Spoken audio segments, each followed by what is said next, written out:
anymore. I'm getting off. On Boxing Day 1967, the Beatles' unscripted audiovisual project Magical Mystery Tour debuted on BBC One. At the time, James Thomas of the Daily Express said, "The whole boring saga confirmed a long-held suspicion of mine that the Beatles are four rather pleasant young men who have made so much money that they can apparently afford to be contemptuous of the public." It was so confusing and reviled that Paul McCartney appeared on David Frost's show the next day. Do you say, right, it seems to have failed, or do you still think it's precisely as good as if people had said it was very good? Yeah, I think it's as good, as I always thought it was.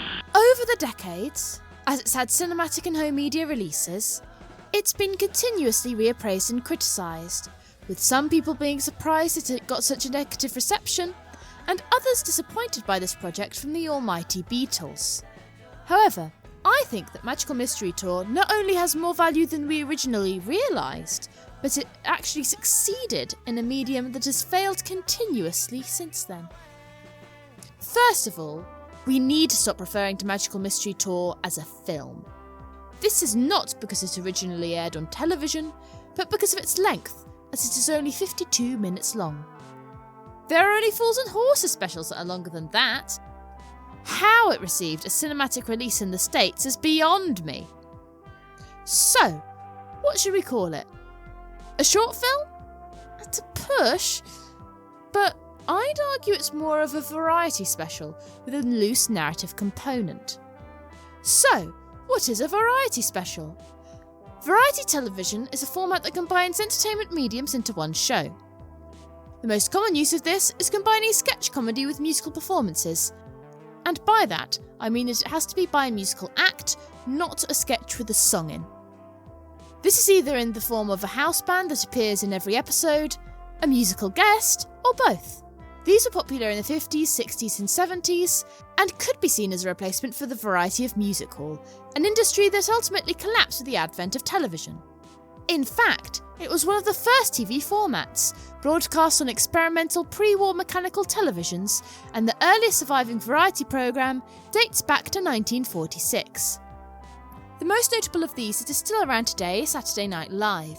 Instead of being a half-hour sketch show, it is an hour long and also features a stand-up style monologue and musical guests. This is even clearer in the show's original incarnation, which included Muppet sketches and more stand-up comedy.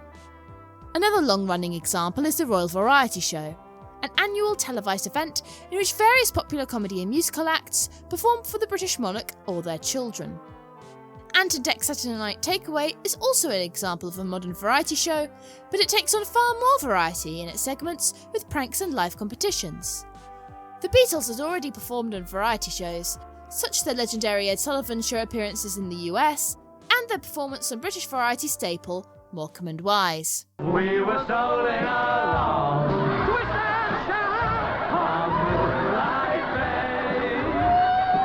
Bay. They even had their own variety special, Around the Beatles, in 1964, in which they performed the tragedy of Pyramus and Thisbe from A Midsummer Night's Dream. You who fear the smallest monstrous mouse that walks the floor, may now perchance both quake and tremble here, when lion rough in wildest rage doth roar. Arr. That lion! Before a combination of musical performances from themselves and other artists. Whilst I'm uncertain as to whether they saw Magical Mystery Tour as a variety special during production, they certainly wouldn't have been unfamiliar with the concept. Magical Mystery Tour follows Ringo and his Aunt Jessie as they go on a mystery tour. Aunt Jessie falls in love with Buster Bloodvessel, a man who thinks he is a courier. That's it. That's the entirety of the plot.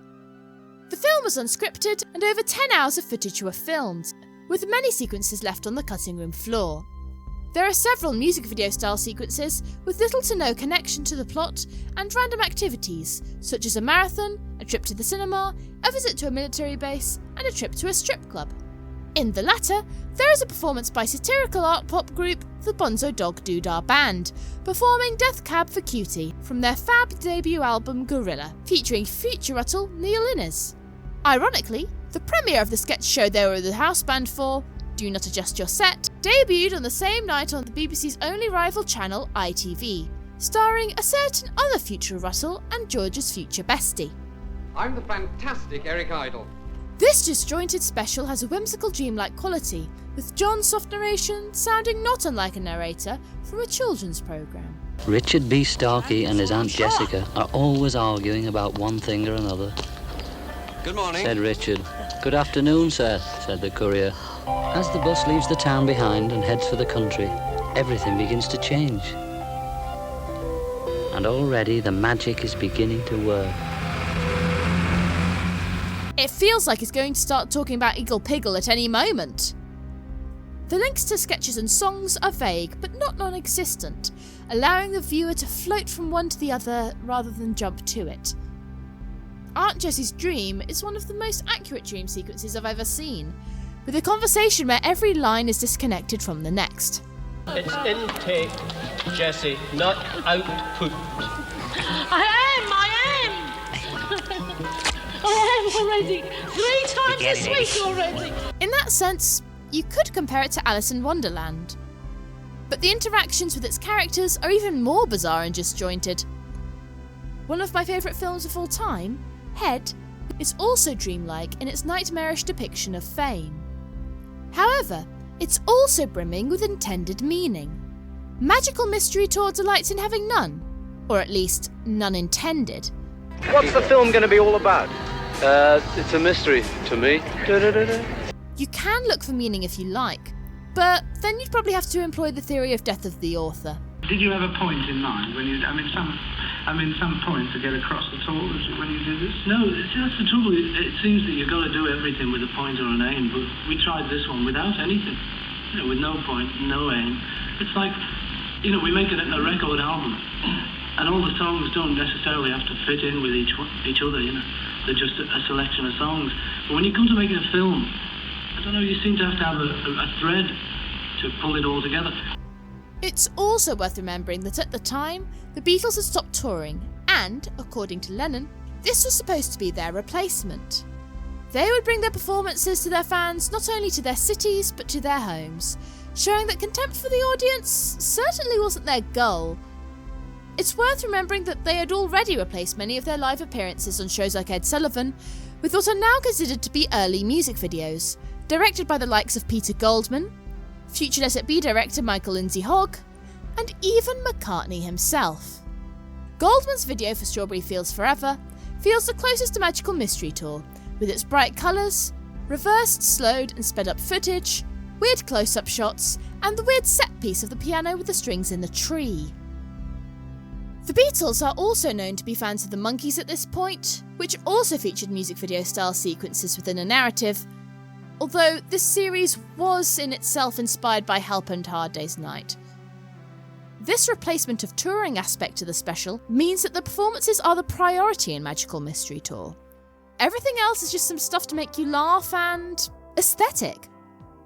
It makes it more of an experience than seeing the 4 of them on stage playing a bunch of songs back to back. That's why it was such a travesty that it was first broadcast on BBC One in black and white. Psychedelic sequences like flying were simply ruined. A dreamlike flight through a kaleidoscope of British landscapes just becomes shades of grey. This, of course, would not matter if there was more of a focus on dialogue and plot, but Magical Mystery Tour was style over substance. The use of colour was essential to the atmosphere they were trying to create here. The BBC had only debuted colour on television a few months earlier on their secondary channel, BBC Two. It makes sense that they would debut such a big event on their main channel and repeat it on their secondary one a few days later. But by then, the damage to the special's reputation had already been done. Most Britons didn't have colour televisions anyway, with many using black and white sets well into the 70s. A contemporary programme that was similarly a variety show with a sense of setting is The Good Old Days. It ran from 1953 to 1983 and featured contemporary performers performing in a recreation of a Victorian Edwardian music hall, where even the audience members were decked out in full costume. However, this variety show may have had a setting, but it didn't have a plot. There have been many examples of variety shows that have attempted to use narratives since then, and few have been successful. Notable examples are 33 1/3 Revolutions per Monkey, the 1978 Ringo special, and most notoriously the Star Wars Holiday Special. With all of these examples, a clear story is present, but they don't dedicate enough time to it, leading it to become tedious. Although the quality of the comedy writing of the latter two certainly didn't help matters. Then again, 33 1/3 is pretty humorless throughout, which is especially weird considering it's supposed to be a special of a family sitcom. Whilst I always thought that the failing of these specials were not enough focus on its plot, it's Magical Mystery Tour's lack of focus that saves it due to a lack of stakes. The variety elements aren't a distraction from the progression of the plot because it just doesn't progress. This was a major issue with Paul's next major film project, Give My Regards to Broad Street, which sets up a major high-stakes conflict, and then proceeds to show us Paul performing in a series of unrelated music videos before going back to appearing mildly concerned as he goes from one studio to another. If you want to find out more of what I thought about that film, you can watch my review of it up here. The only examples I know of variety shows with the narrative working since then are Asylum and The Slammer. Asylum was a show that follows Simon Pegg as a pizza delivery driver who accidentally ends up trapped in an insane asylum where a doctor purposefully drives people insane through isolation. Simon, imagine a painter and decorator being surrounded only by Renaissance art, or a politics graduate and allowed them only to watch daytime television, a bug-eyed bank clerk and allowed him only to listen to Lenny Bruce records. How about a flamenco singer made to take a vow of silence? Most of the cast are stand-up comedians, and most of them use their real names, with some of them having elements of their characters coming from their own routines. Alongside Simon's story, there are segments where we hear the comedic ramblings of the main cast, guest spots from stand-ups also pretending to be patients of the asylum, and songs from the house band David Devant and his spirit wife. Unlike Magical Mystery Tour, they went for an approach that focused more on story, but it still worked.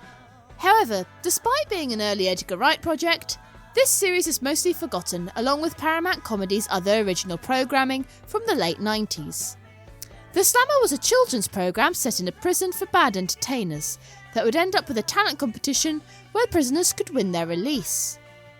Whilst the first half of the show was a children's sitcom with a regular cast of characters, the talent show segment was made up of real family-friendly entertainers. This show succeeded because there was a clear separation between these two sections of the show. The sitcom segment wasn't interrupted by performances, but it was almost always about the talent competition itself, with various characters trying to get a place on the day's lineup. It had a long run on the BBC, running for 76 episodes across 8 years. Whilst Magical Mystery Tour is certainly held in higher regard now, it's still not for everyone, to say the least. Regardless of whether we judge it as a film or a variety special, there's still plenty of reasons for people to dislike it. However, I do recommend viewing Magical Mystery Tour through this lens rather than as a film alongside the cinematic cultural milestones that are A Hard Day's Night, Help, and Yellow Submarine. These were revolutionary films, but they were also made by filmmakers who knew how to make films. This is a psychedelic stream of consciousness from the most famous band in the world who had no idea what they were doing. And quite frankly, that doesn't appear to bother them. Personally, I found its whimsical rambling nature enjoyable, and it didn't overstay its welcome for me. While I'd struggle to call the songs my overall favourites of the Beatles songbook, this is certainly my favourite era of their work. I enjoyed some of the comedy, like the scene in which Victor Spinetti, who is a quiet scene stealer in A Hard Day's Night and Help, plays an incoherent rambling sergeant major. It's also just fun to watch the most famous band in the world playing with their imaginations like children.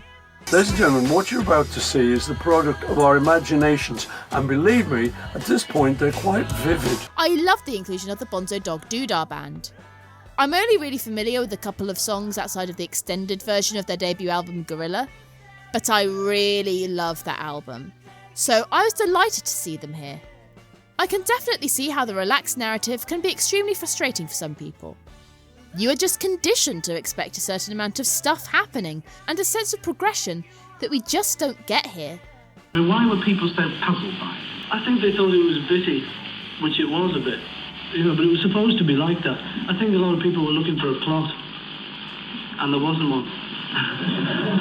But personally, I'm able to enjoy it regardless. I've seen films from Ringo's acting career in the 60s and 70s that are so much worse.